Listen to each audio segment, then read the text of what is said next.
In the second week of our anticipation of the coming of the Lord, darkness seems to envelop us on the global stage.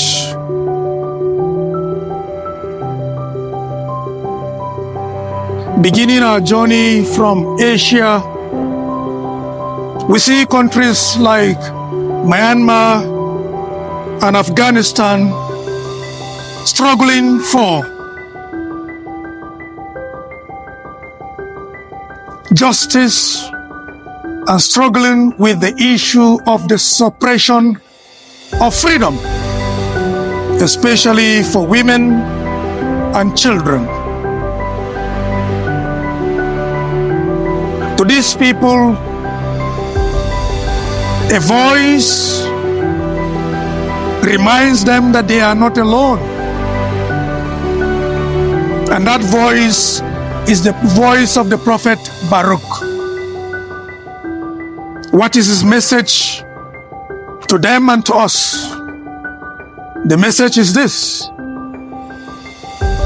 that they should remove their robe of misery and mourning and put on the glory of God. For they are remembered by name, individually. So it is with us. Crossing to Africa, that continent that the weight of conflict, the weight of crisis envelop places like Sudan, and disease coming from the shores of the Indian Ocean around Somalia. Another voice speaks to them. And what is that voice? It is the voice of St. Paul.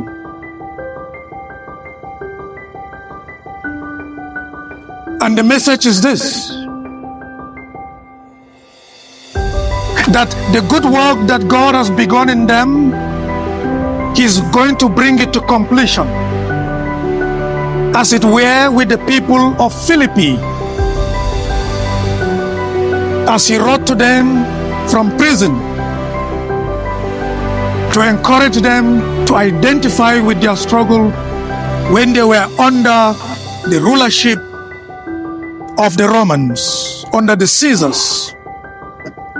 It is that same message that rings true to us as His people, as His beloved daughters and sons, that we are also giving hope that our situations will be transformed, that our situations will be better.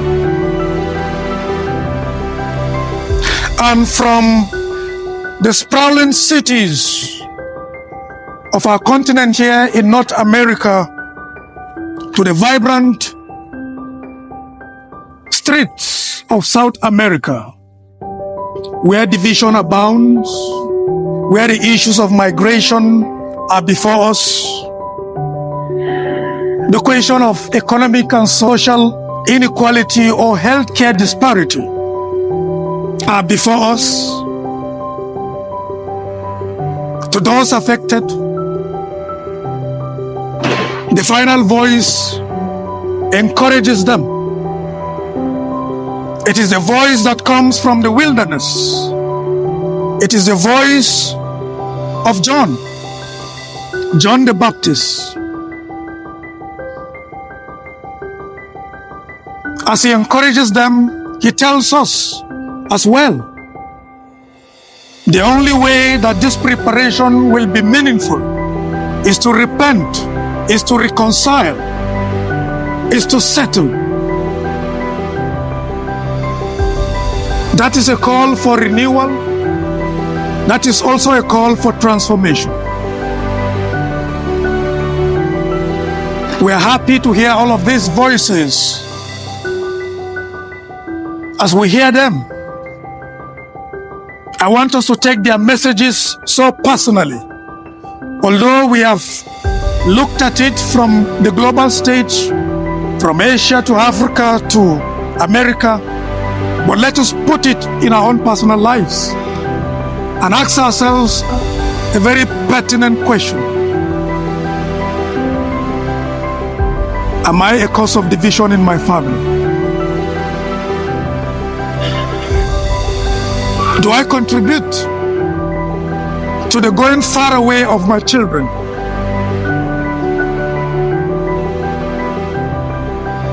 Do I add oil to the fire in the church that has made some people not to come back?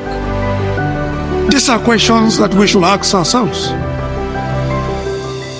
The only way that this preparation can be meaningful is to see where we have gone wrong and admit and make amends and move ahead. When we do that, the only one song that we can sing is with the psalmist.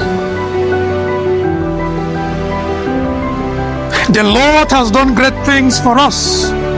Indeed, we were glad, because He's our deliverer, as He delivered the Israelites in Zion. We are the new Zion. He's delivering us. He's making us new and making us strong and making us resilient, steadfast, and determined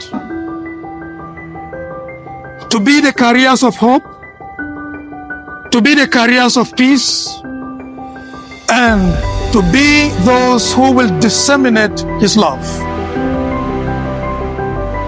And when this happens, then the mountains of darkness will be lit with the light of harmony, and the valleys of hatred will be filled with justice, unity, brotherhood, and sisterhood.